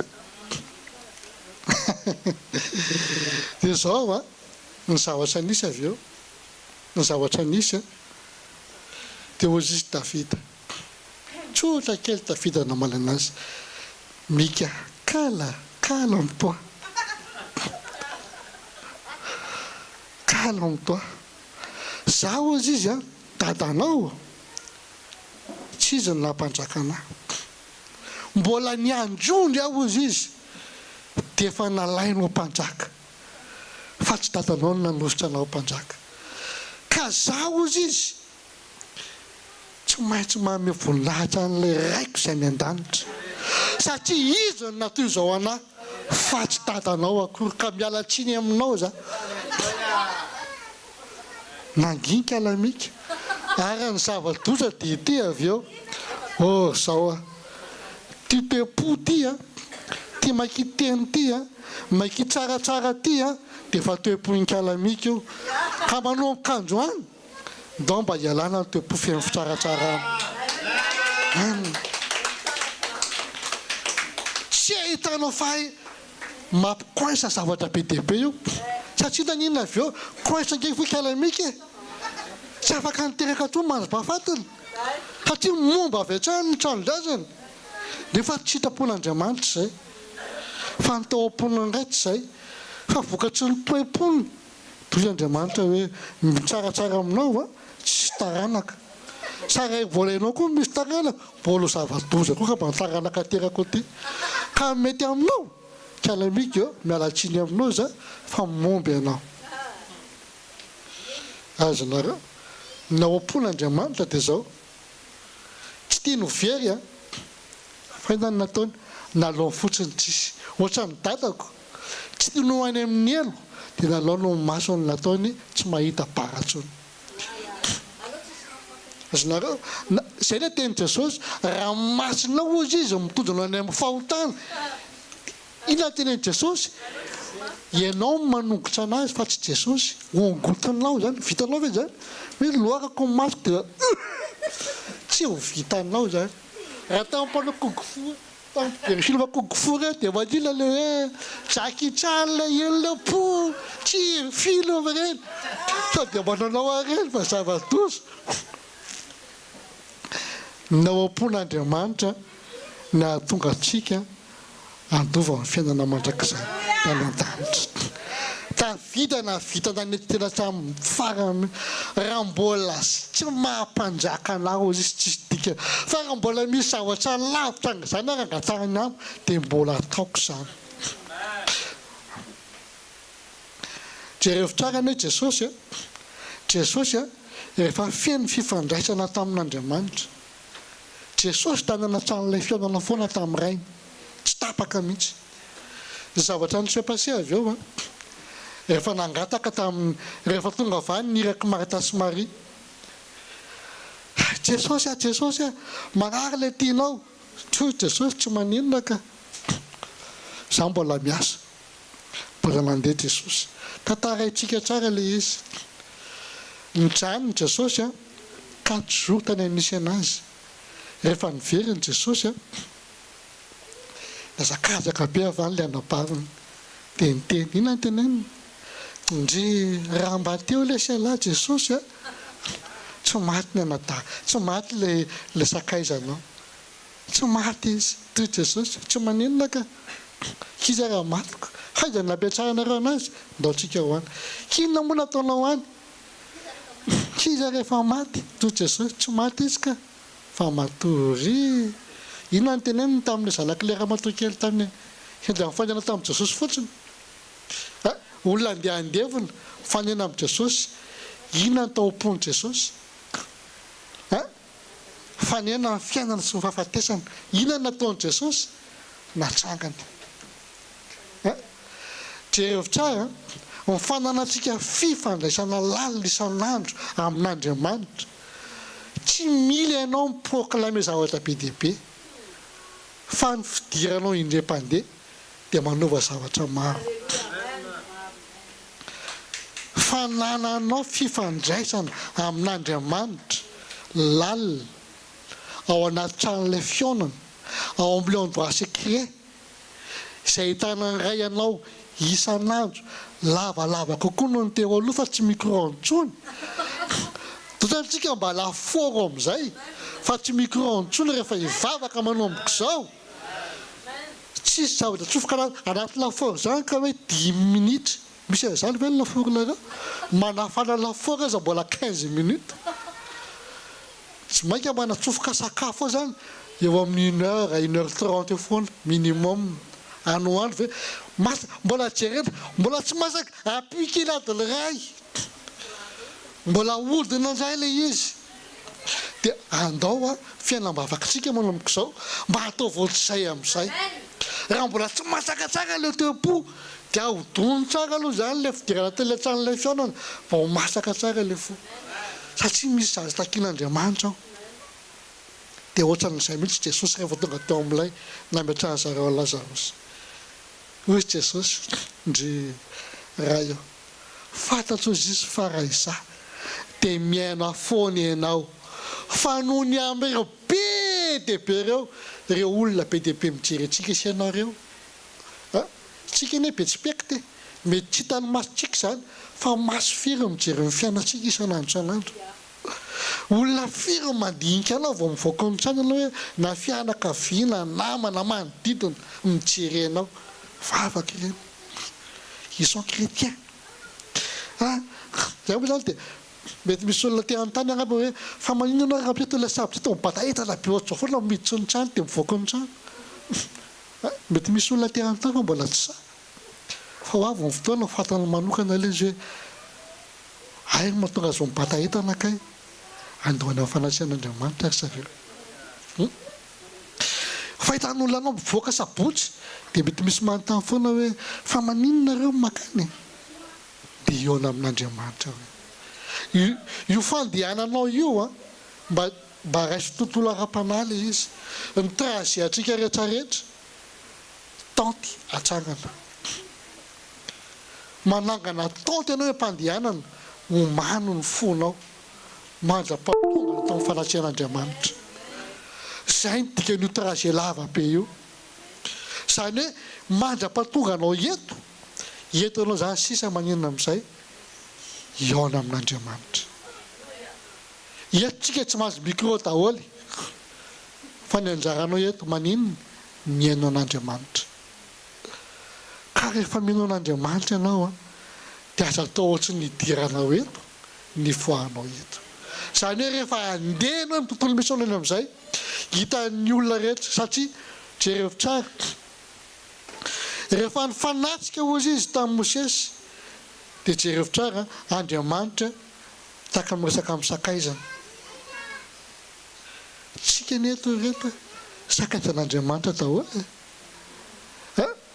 tsy misy satria ho zareo ihany non ianao koa afaka sakaiza ianao koa manao an'Andriamanitra dia jereo tsara ny olona ozy izy nahita ny anjaraona nidina janona teo alohan'ny tranon'ilay fionana mahita mbola tsy nahita an'izany tsika fampahitan'Andriamanitra tsika rehefa tena mangataka marina ka rehefa ohatra ka ataona lavalava amin'izay fionatsika amin'Andriamanitra misy azo transformation surnaturelle manovantsika ao ambadik'izay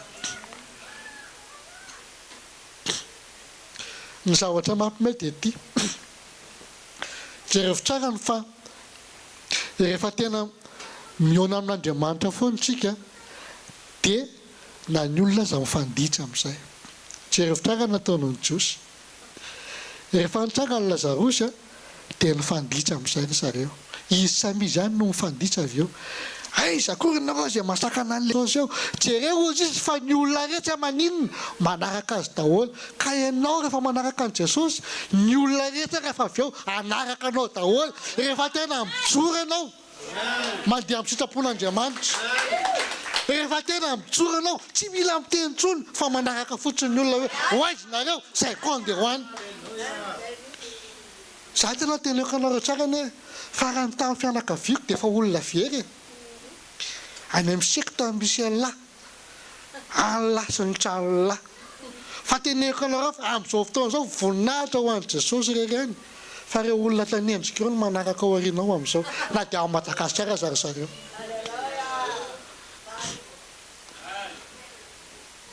kazam-bazary sahy mijoro sahy mijoro tsy miteny hoe satria tena lasa pastera dia manaraka anao tsisy an'izany fa mifijoroanao manaraka an'i Jesosy nanarany olona anao fa tsy mahapastera anahy akory tsisy dikany zay mahapastera anahy ka na pastera za mbola manodikodobaton'olona ry dia inona zany ny dikan'izay tsy maintsy zany ny olona elo pastera le vafatin'olona ry kitikitian'lelekety tsisy ozy satana hoe ay mbola ekipa alay ho aza kitikitihana fa mbola te akao antsika izy alay aleo motombaka fotsiny fa tsy maninona Andriamanitra mahitanao ambony ao Davida ny tenan'izany hoaiza moa ozy izy fanao any amin'ny farany tany ary any ambany rasy ranomasina lalina ary hitanao misy anahy ka io fahotana fiainana io hitan'Andriamanitra io. Ho any an-danitra ianao amboary ny toetra, ovay ny famindra, ovay ny fijery, ovay ny fiteny, ovay ny fomba fisainana amin'izay. Hita hoe Paul Mikael ravana amin'ny anaran'i Jesosy amin'izay. Ravana amin'ny anaran'i Jesosy. Ninona mbola teo-po, mbola feno fitsaratsarana, mbola tia mijery mieto izany, rava amin'ny anaran'i Jesosy. Aza fielo fatifaty fotsiny Jesosy manomboka izao amin'izay. Fa ozy mama izay hoe tany Toulouse tsy nividiany vaheroa ianao, fa nividian'Andriamanitra lafo satria ny zanany mihitsy ny nafony.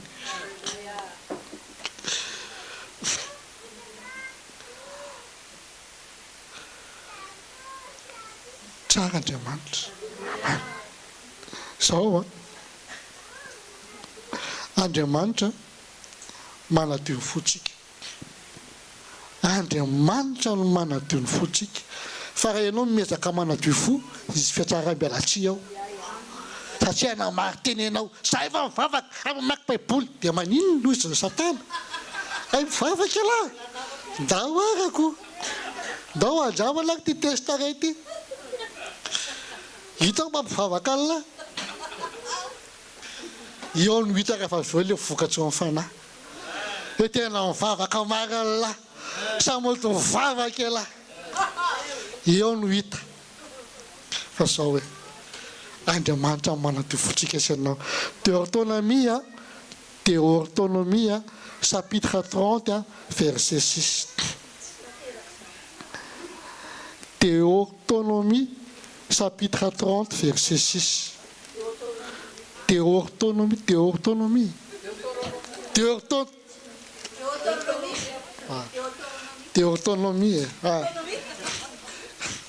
Bene, chapitre 30, verset. Deutéronomie, chapitre 30, verset 6. Ny anaran'i Jesosy. Dia hoforan'i Jehovah Andriamanitra ny fonao sy ny fony ny taranakao, hitiavanao an'i Jehovah Andriamanitrao amin'ny fonao rehetra. Amen. Andriamanitra no manafora fo fa tsy olombelona. Fa naninona kaiky ny fony Jesosy le volony le miaramila? Fa maninona le fony na ny fony? Le misy antony eo. Satria Andriamanitra nangataka ny fotsika. Ka raha ty fotsika ty ny tian'Andriamanitra efa mbola misy partage eo.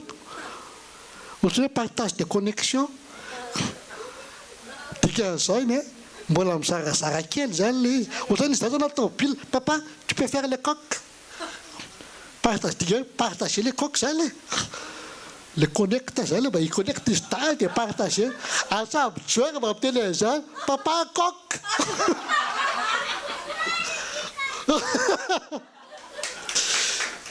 Mba azonareo ve?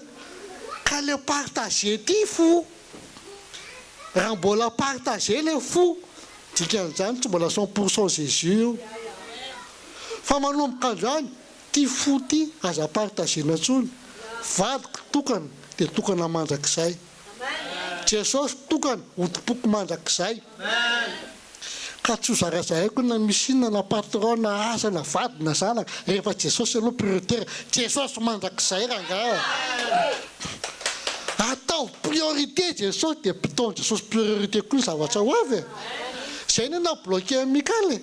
Ny David Andriamanitra ny deray ny Mikaly olona mitanjaka ny hitany. Zareo dia mba mety. Olona mideran'Andriamanitra, olona mibritana ny hitanao. Mba fo maso ohatrin'inona kaiky mijery an'izay. Mba midiserina eny. Andriamanitra ny midina reto mijery antsika amin'ireny. Andriamanitra tsy matombotreka rehefa midera ny zanak'Andriamanitra. Midin'Andriamanitra dia etiko izy. Ka raha misy aretina amin'ireny mahavetratra amin'ireny, amin'ireny Andriamanitra manala ny zanako.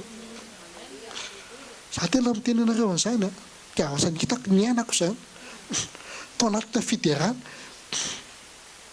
anatina fiderana nisy boky lateto amin'ny masoko ohatrany hoe ino moa nanarana takodimena sy tety afaka izay fa tamin'izany ary mbola tsy ampy fahatakarana fa tamin'izany no tany an-trano gaga avy eo le masoko misene eo zao foana tsy fitaratra ny tena dia hoe wow tsy tany izy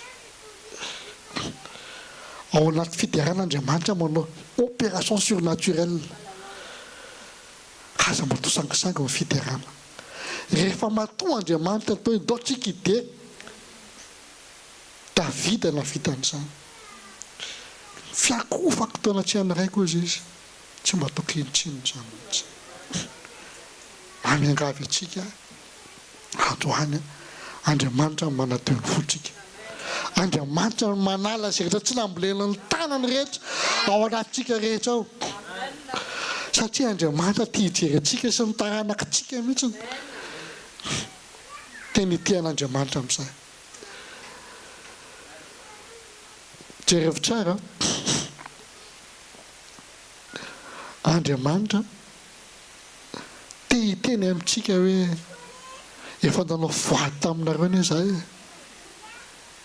efa nanao voady taminareo za fa nareo izy ny tsy nifidy miantso ny lanitra sy ny tany ao anio ho vavolombelona ny aminareo fa efa nataoko teo anoloanareo a fiainana sy ny fahafatesana ary ny fitaina sy ny fanozonana ka mifidiana ny fiainana mba ho velona ianao sy inona ozy izy sy ny taranakao ny ao am-pon'Andriamanitra ao atsika dia tsy ho atsika ihany fa ho an'ny taranakitsika ho avy ihany koa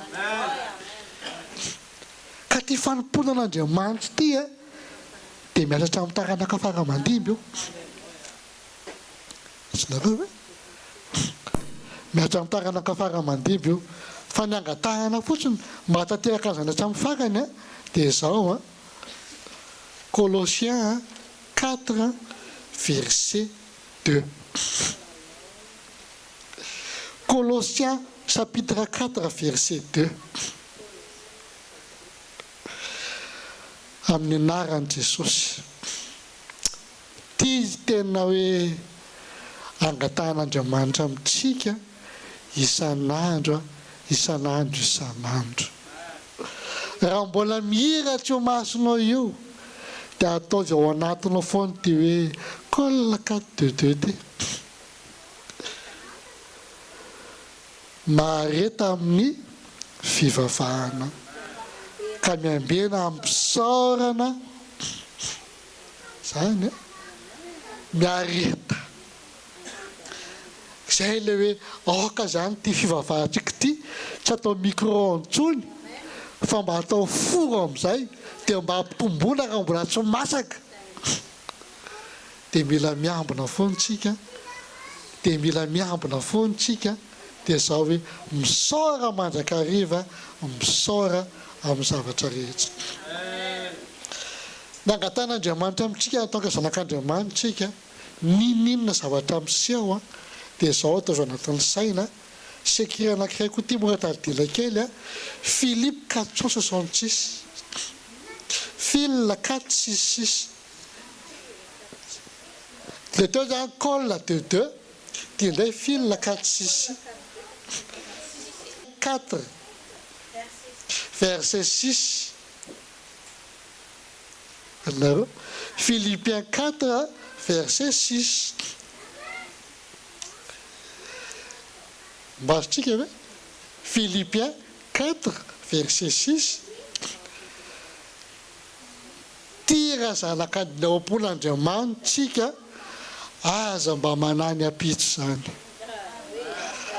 aza mba manany apitso zany fa aloha ny apitso manany azy any ny anjaranao mareta amin'ny fivavahana ny anjaranao aoka ho izy ny fivavahana sy ny fifonana mba ny fisaorana noentinareo maninona ozy izy manambara amin'ny fangatanareo amin'izy ozy izy amiray ianao zany an-danitra amiray ianao zany an-danitra zay ny angatan'Andriamanitra aminao aza mana aoka ny fivavahana sy ny fifonana aoka ny fisaorana nentinao manambara ny fangatahana amin'Andriamanitra amin'ny zavatra rehetra dia ho an'Andriamanitra rery ny voninahitra.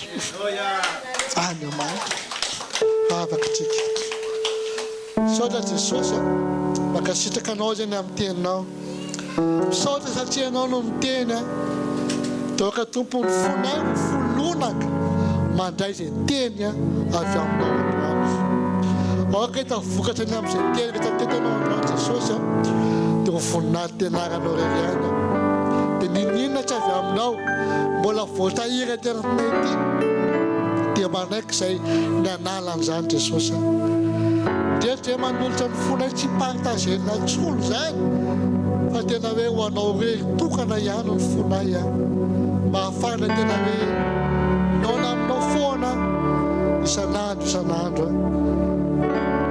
amin'ny fotoana rehetra satria amin'ny fotoana maikamaika intsony fa tena miditra lalina zay eo aminao misaotra raha io amin'ny anaran'i Jesosy. Amen.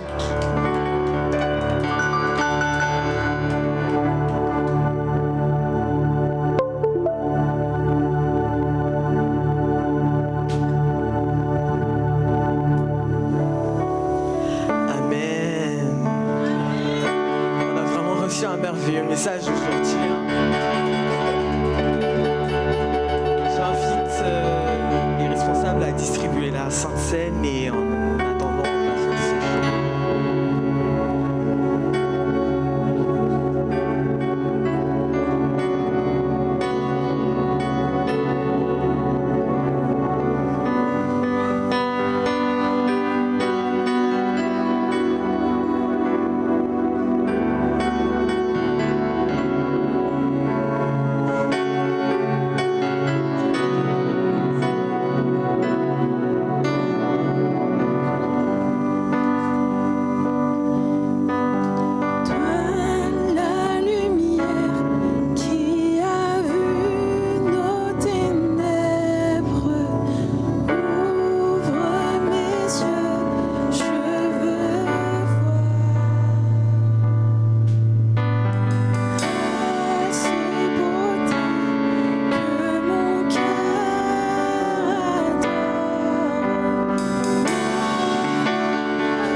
m'élève et je me prosterne.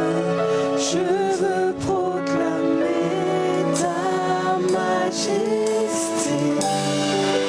Pour toi tout n'est que grâce, tout est admirable.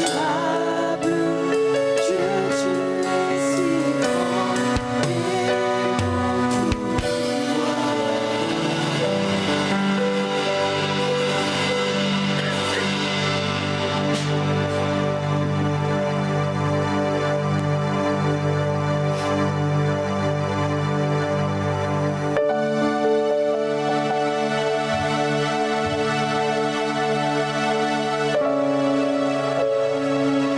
Alléluia. Iza nazo teny androany. Iza natsapa hoe teny taminazy ifanahy masina.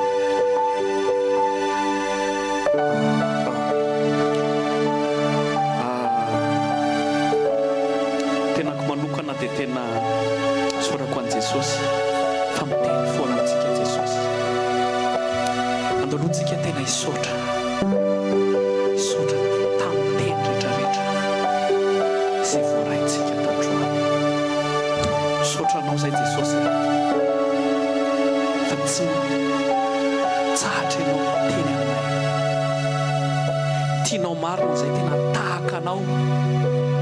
Alohan'ny fiavianao tena tianao zay hitovy aminao.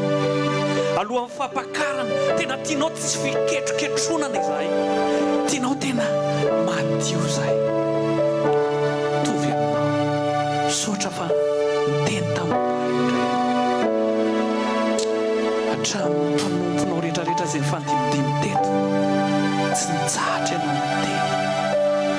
Misotra Jesosy reny teny reny Jesosy tsy ho ataonay mahafinaritra ny sofina fotsiny fa ho ampiarinay. Misotra Jesosy. Amen. Andaontsika aloha hitehaka mafy be tamin'le teny teo. Andao tena hitehaka atsika. Tena teneno Jesosy hoe misotra Jesosy fa nahazo zay.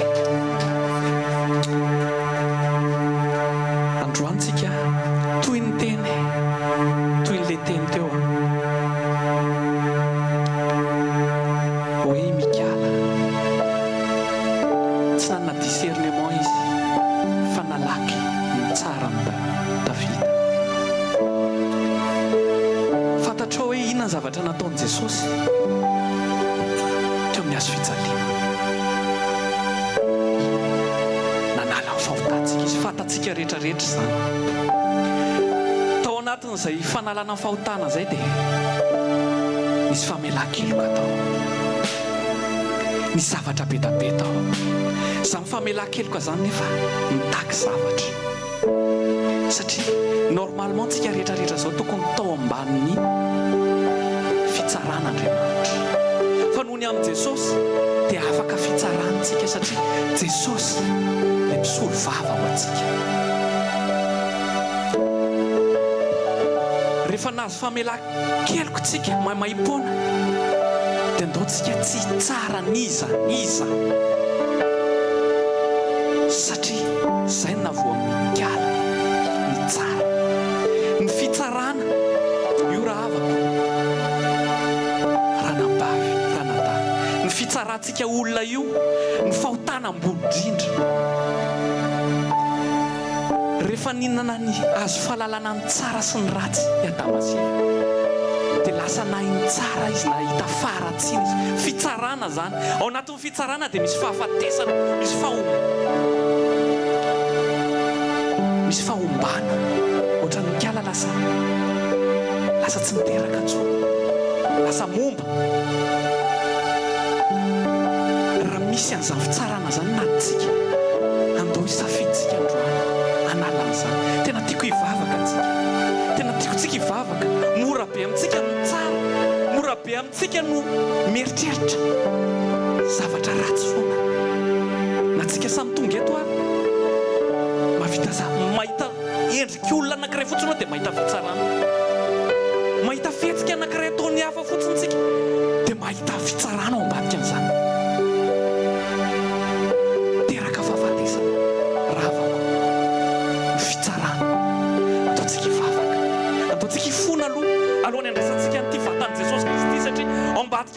misy fitsarana tsony fa raha misy fitsarana aloha anatinao andaontsika hibebaka andaontsika hifona amin'ny Jesosy andao hifona tiako miangava mandoalika dia andoalika Jesosy oentinay aminao raha nisy fitsarana tsy na mety hoe tsy na le izy na mety hoe fananina koa hoe tsara fotsotronao andao hifona zay Jesosy mety misy fitsaranay olona fitsaranay mpanompon'Andriamanitra fitsaranay tsy fantatro na ny vadinay na ny zanakay Jesosy tsy zay ny tompon'ny fitsarana satria nafanao mamay-pony zay teo amin'ny azo fijaliana tsy nitsaranao zay fa navotanao tsy manana droit tsaran'izan'iza zay Jesosy hifonanay aminao Jesosy hibebanay aminao Jesosy raha tafatsara zay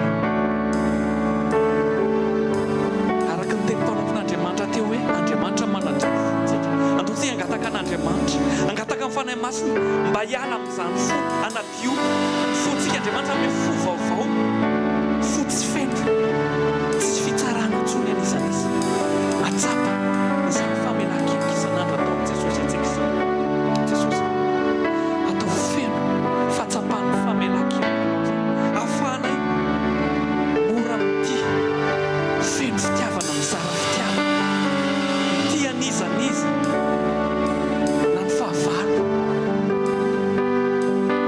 tianao fitiavana tsy mitsara ny fahavalonay zay tsy mitsara n'izaniza zay na mpitondra n'izao firenena zao na n'izaniza tsy tsara n'izaniza zay Jesosy tsy droanay zany tsy droanay no mitsara fa ny droanay mizara famindrato fitiavana mizara Jesosy raha nyray ny vatanao zay teo amin'ny azo fijaliana zay mariky ny famelan-keloka fanavotana anay raha inana an'ity zay Jesosy dia velona atao anatinay zany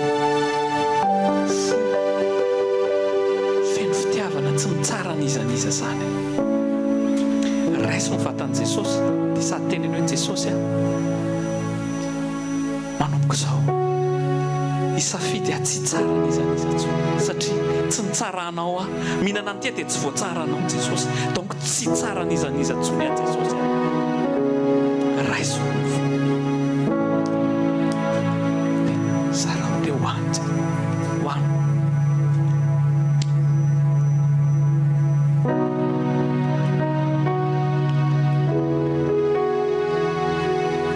sotra Jesosy sotra Jesosy sotra Jesosy raiso ndray ny kapoaka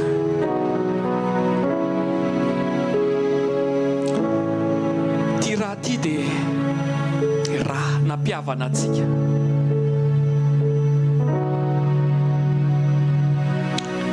ty raha ty le raha nampiavana antsika tamin'iray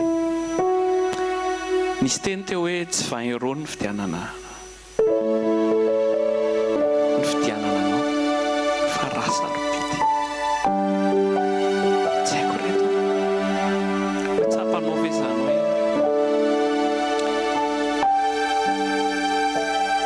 ny saropitin'izany raha zany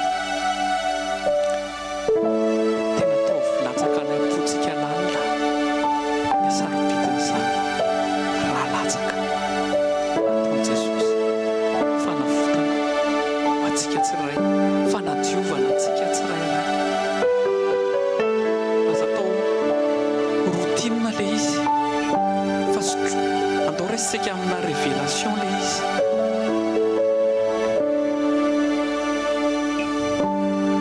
inona ny zavatra tadiavinao mihoatra ny fihavananao n'Andriamanitra ankoatra ny zavatra mbola tsy azonao amin'izao inona ny zavatra tadiavinao mihoatra no ny famonjena izay natolotr'Andriamanitra anao ataovy tena sarobidy antsika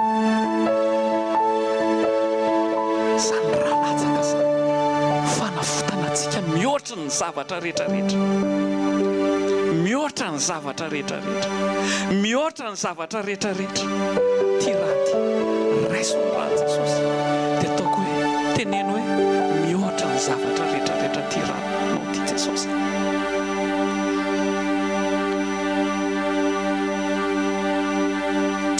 misaotra Jesosy no ny raha mpihavana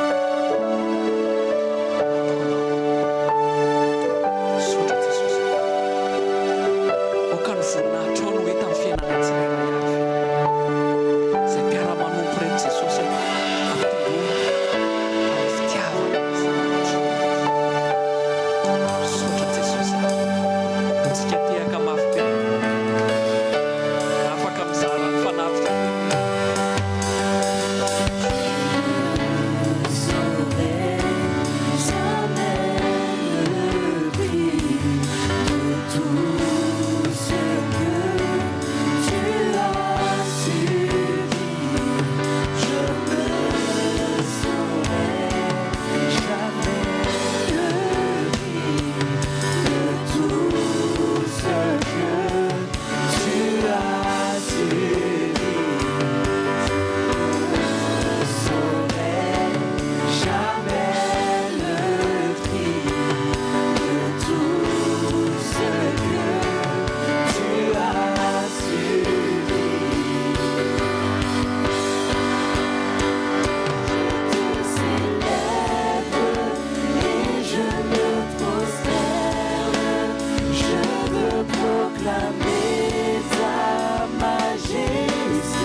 androany rehetra sotra ny amin'ny fanotrosanao fiano ty fotoana zao ty tompo satria tsapany efa teto ianao dia misaotra na famangina ho any fona tsirairay avy Jesosy nafany anandray izy tsy nanao ihany koa dia mamery tompo dia tena hoe omonaka ny fonay amin'izany teny zany amin'ny anaran'i Jesosy amen hoe ny tompo amintsika isanao androany indo manao fanekenao teo anatrihan'ny olona rehetra nanaovako sonako makaka izay tsy mbola nisy natao tany amin'ny tany rehetra sy tany amin'ny firenena rehetra ary ny olona rehetra izay hitenanao dia hitana zany Jehova fa matavatra ny zavatra rehetra ataoko aminao andriamanitra zany anao zava-baovao eo amin'ny fiainanao izy ary mbola hitan'ny olona rehetra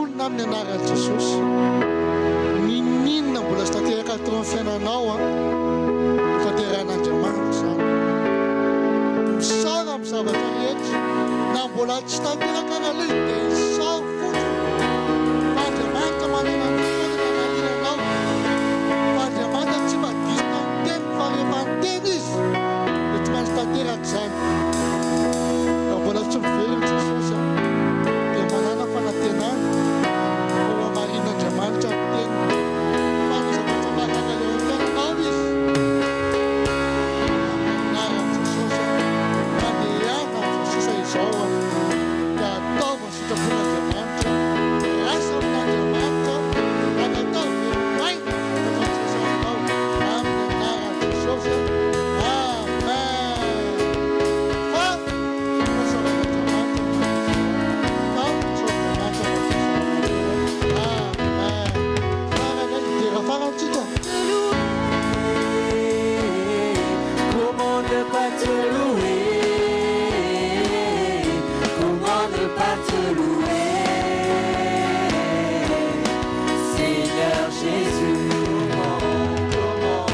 Comment ne pas te louer? Comment ne pas te louer? Comment ne pas te louer? Seigneur Jésus, je regarde autour de moi, je vois ta gloire. Seigneur Jésus, je te bénis. Comment ne pas te louer?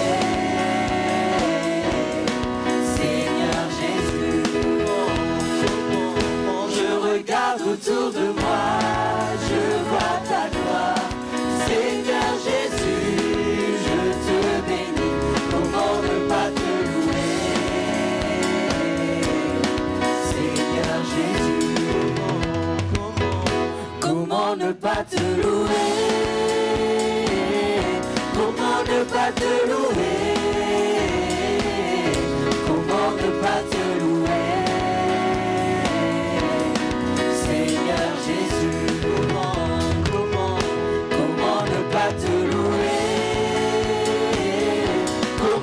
Pas te louer, comment ne pas te louer, Seigneur Jésus. Quand je regarde autour de moi, je vois mes frères, Seigneur Jésus, merci pour eux. Comment ne pas te louer, Seigneur Jésus. Quand je regarde autour de moi, je vois mes frères. Seigneur Jésus, merci pour eux. Comment ne pas te louer, Seigneur Jésus. Comment ne pas te louer? Comment ne pas te louer? Comment ne pas te louer, Seigneur Jésus. Comment ne pas te louer? Comment ne pas te louer? Comment ne pas te louer, Seigneur Jésus. Alléluia.